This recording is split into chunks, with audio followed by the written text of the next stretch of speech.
Sixth, hope you are fine at home. Today we are going to start new topic of 4 chapters. So students, please take a pencil in your hand. Open page number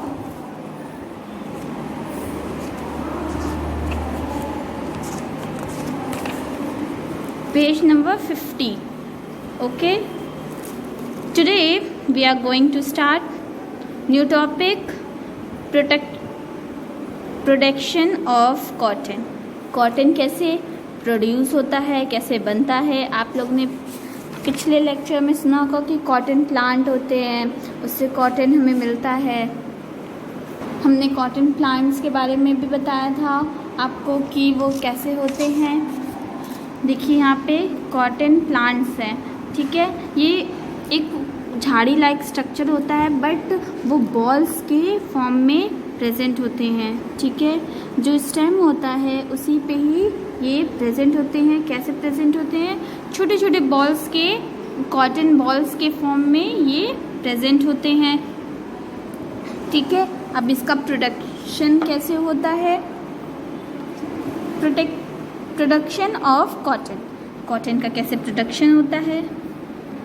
Seedlings of cotton appears about 5 days after sowing the seed, and the first flower bud appears after 5-6 weeks. जो cotton का appearance होता है वो 5 के दिन के बाद वो दिखता है फ्लावर के, ठीक है.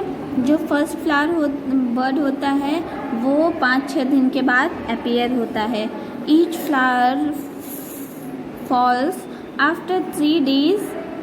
जब वो होता है तो 3 दिन के बाद ये अपने सीड से बाहर निकलता है, जिसको कहते हैं ball, which contain seeds and fibres. उनमें क्या कंटेन होता है? सीड कंटेन होता है एंड फाइबर्स कंटेन होते हैं, ठीक है. The balls matures and after flowering it splits open, exposing the raw cotton fiber. वो raw cotton fiber से expose होता है, split होता है, और जब mature होता है तो वो balls के form में निकल के बाहर आता है.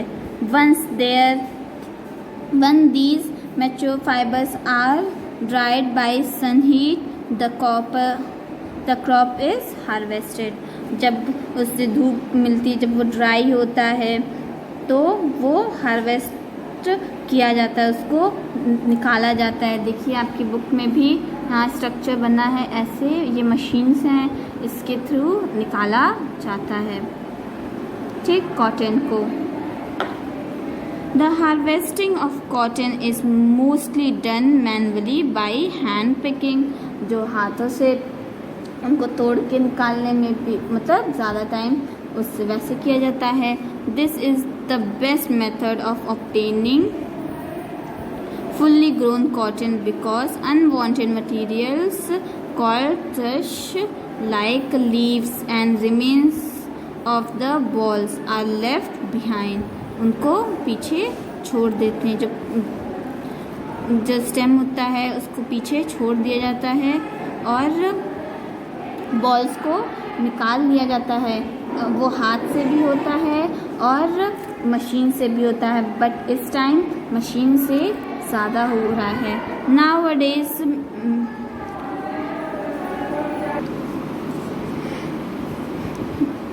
mechanical harvesters are also widely used for this purpose.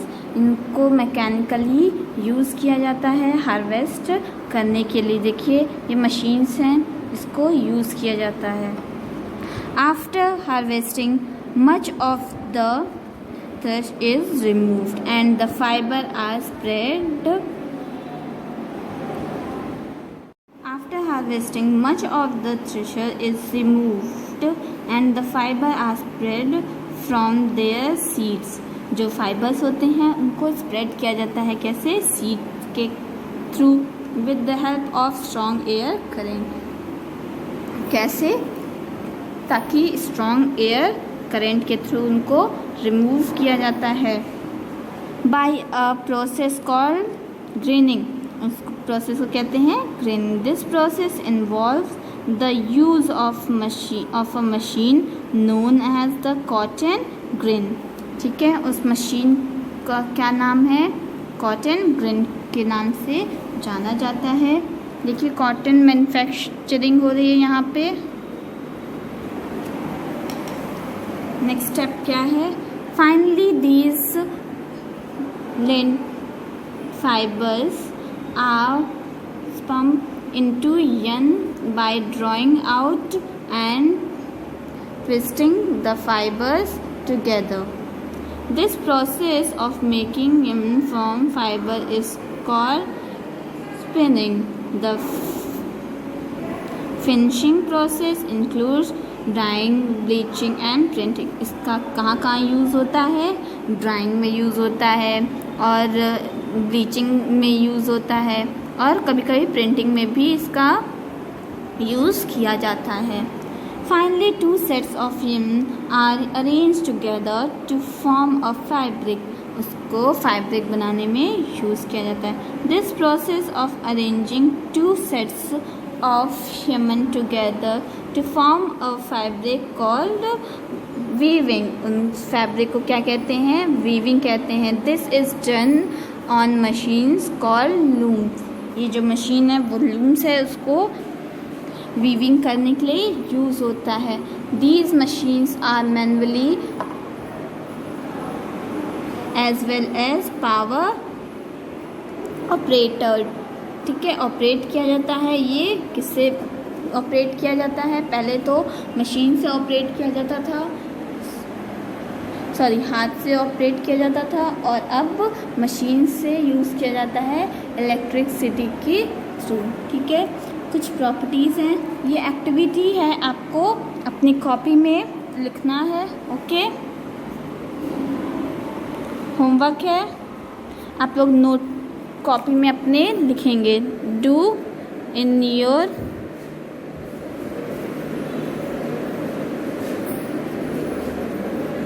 Notebook. अब देखिए प्रॉपर्टीज़ क्या हैं। Properties of cotton. Cotton has many qualities that makes it is the best choice for countless use. इसका यूज़ बहुत सारी चीज़ों में यूज़ होता है। It has been used as cool summer fabric. It can also be blend with other natural or man made fibres. इनका और भी जगह यूज़ होता है जहाँ पे नेचुरल फाइबर्स यूज़ किए जाते हैं। ठीक है, ये कपड़ों के भी फॉर्म में यूज़ इसका किया जाता है। Cotton fibres is soft.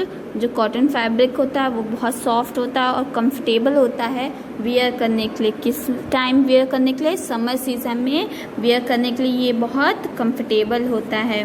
Because it has an excellent moisture absorption quality. इसके पास एब्जॉर्प्शन क्वालिटी जो होती है वो बेस्ट होती है, एक्सलेंट होती है, ताकि ये वेयर करने के लिए और एब्जॉर्प्शन के लिए जो मॉइस्चर एब्जॉर्ब किया जाता है उसके लिए बहुत बेटर होता है, ताकि ये अच्छा कंफर्टेबल हो और इन्हें अच्छे से यूज़ किया जा सके। सिल्क कॉटन क्या होता है? देखिए, and the widely used plant fibres is silk cotton. जो सिल्क कॉटन होता है वो प्लांट फाइबर होता है, वो यूज़ किया जाता है सिल्क कॉटन में। It is used as puffing the pillows. जो पफ्स होते हैं, जो पिलोस को भरने में जो रुई होती है वो उसमें यूज़ किया जाता है। स्लीपिंग बैग्स में यूज़ किया और भी बहुत सारी चीज़ों में यूज़ किया जाता है। The fibres is obtain from the silk cotton tree. जो फाइबर्स ऑब्टेन होता है वो कहाँ से होता है? वो सिल्क फाइबर ट्री से ऑब्टेन होता है। उसको क्या कहते हैं? कपो। ठीक है, उसको कपो कहते हैं। Like cotton, the fruit of this tree contain fibers which fabrics इसको contain करते हैं fibers which is highly soft, light and fluffy. ठीक है, वो बहुत सॉफ्ट होता है, वो बहुत ही अच्छा होता है. When the fruits burst, these plant fibers are released.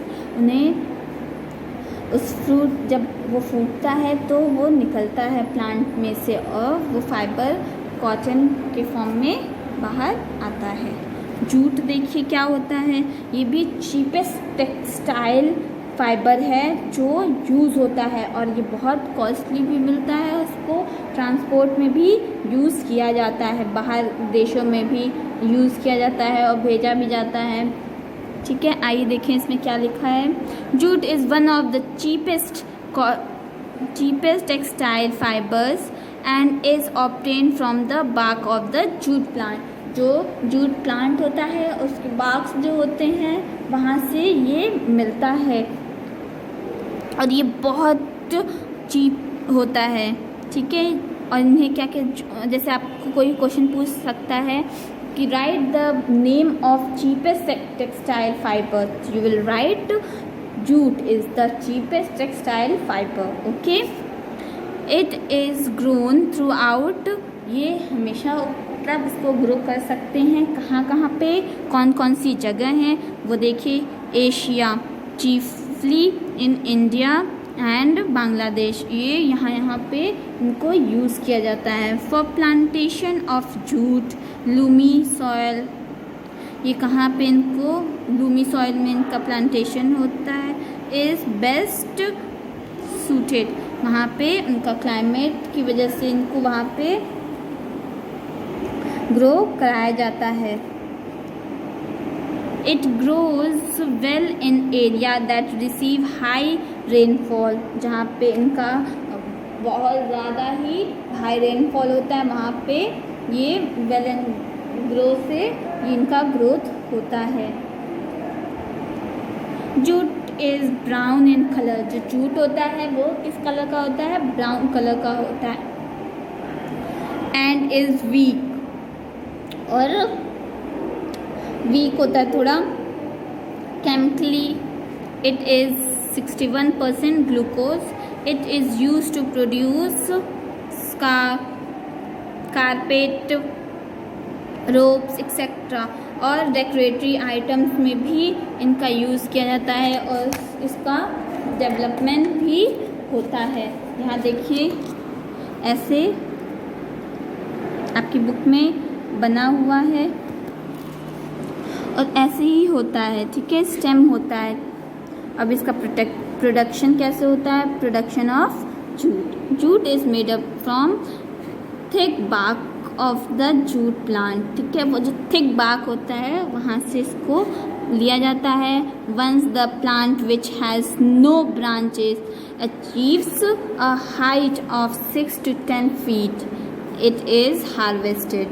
ठीक है, जब ये 6 से 7 फीट का हो जाता है तब इसको काटा जाता है. In the bark of the plant, the jute fiber are naturally glued together to form bundles. इनको bundles के रूप में बनाया जाता है. In order to get in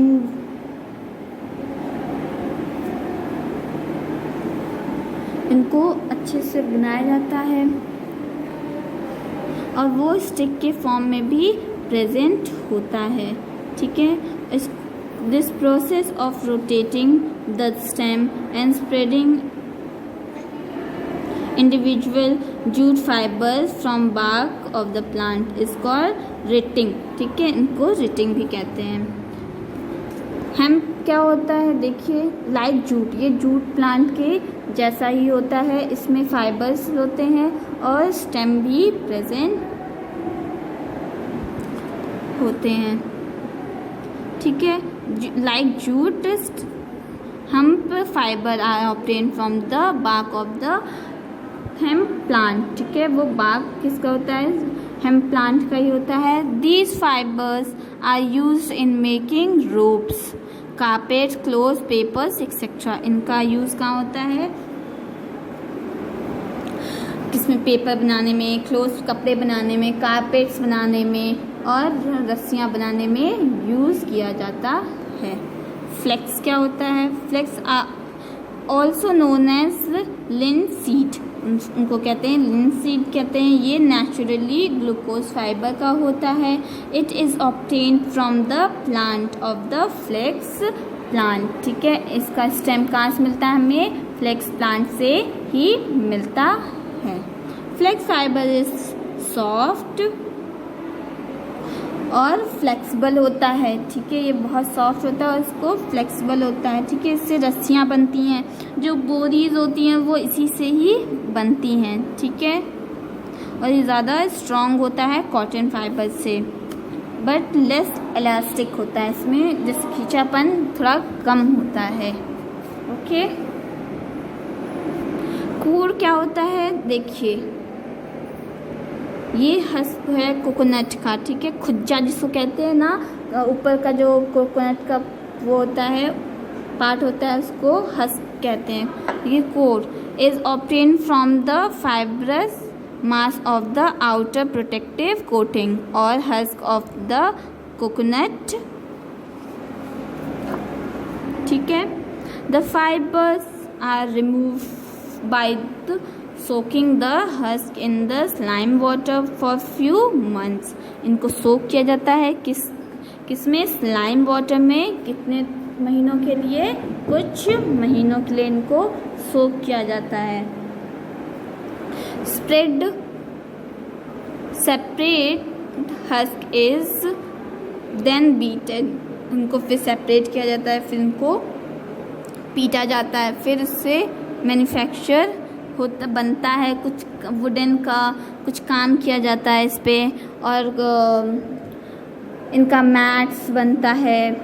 floor की टाइल्स भी कभी कभी इससे मतलब इसका केमिकली यूज़ करके इसका फॉर्मेशन किया जाता है।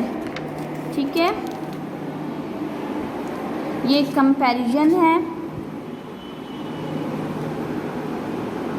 Comparison between natural and man made fibres. Natural fibres और मैन मेड फाइबर्स में ये कंपैरिजन किया गया है।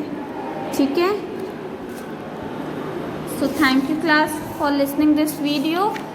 Hope you are understood this chapter. Please stay at home, be safe. Thank you students.